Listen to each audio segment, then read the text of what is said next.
Sleeping on a plane is hard, especially if you're in an economy seat. So we asked an expert for advice. I'm an occupational therapist, industrial designer, and certified professional ergonomist. With seated sleep posture, not only do you fall into these awkward postures, but you're also compressing the vertebrae and your spine at the different levels. You have to plan ahead.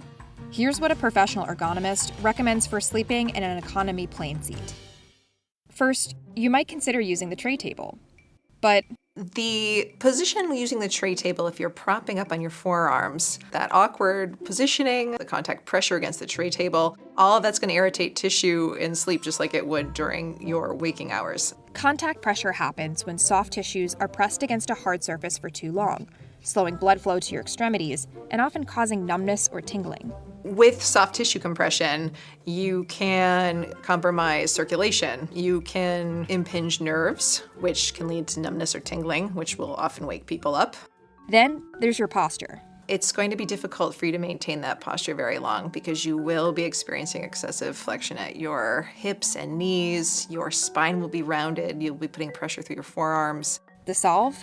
There are both inflatable and memory foam cushions available that start to at least address some of those risk factors, such as the contact pressure against the hard surface of the tray table, by providing a soft surface for your body to rest. They can hold your arms, and then it also cradles your head and neck and your face in a way that attempts to at least position your head and neck in some sort of a neutral posture.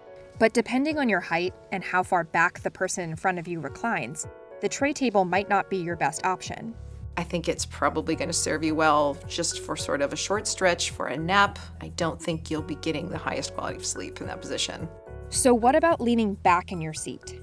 If you have to sleep in an economy class seat, in a seated position, you are up against some challenges. Ideal state, your body would prefer to sleep in a fully supported lying down position. Your body already has to endure weight bearing and force through your spine, your hips, your pelvis, your lower extremities. When upright sleeping, ideally it is great if you can steal a couple degrees of recline from your seat back just to put your body in a little bit more of a supported sleep position. Just be mindful of your neighbors. You can also adjust your back position. Putting just a gentle cushion behind the seat back to support the spine is beneficial. The more head and neck support you can provide, the better chance you have at achieving some restful sleep. And here's where a travel pillow comes in handy. A lot of these supports are not all created equal. There are the tried and true U-shaped neck pillows. You want to keep your head and neck as neutral as possible against the unfortunate barrier of gravity and upright positioning.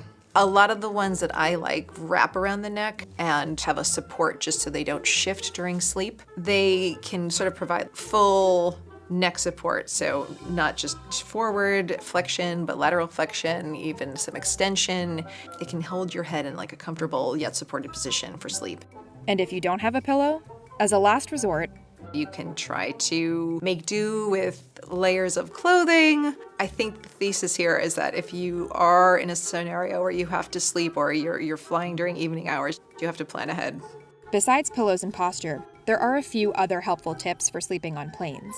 You might think about limiting light exposure with an eye mask or having layers or a blanket for thermal comfort, noise-canceling headphones just to limit some of the auditory stimulation on a plane. When it comes to picking between the aisle, middle, and window seats, there isn't one best option for everyone. It's going to be a bit subjective in terms of what people find most comfortable sleeping on an airplane. If you need to use the bathroom or stretch frequently, the aisle might be your best option. But it also means you'll be woken up every time your seatmates need to get out as well. I think if you can avoid the middle seat, that's probably the best advice. And while the window seat can provide support, just make sure to add a pillow or piece of clothing as a cushion. Importantly, flyers should find a position that allows them to move around a bit while they sleep, like they normally would in bed. The body is built to be dynamic, and your body needs those movement breaks in order to lubricate joints, to release muscle tension, to mitigate strain. But for those people who still really can't snooze mid-flight, it's always worth it to get an upgrade.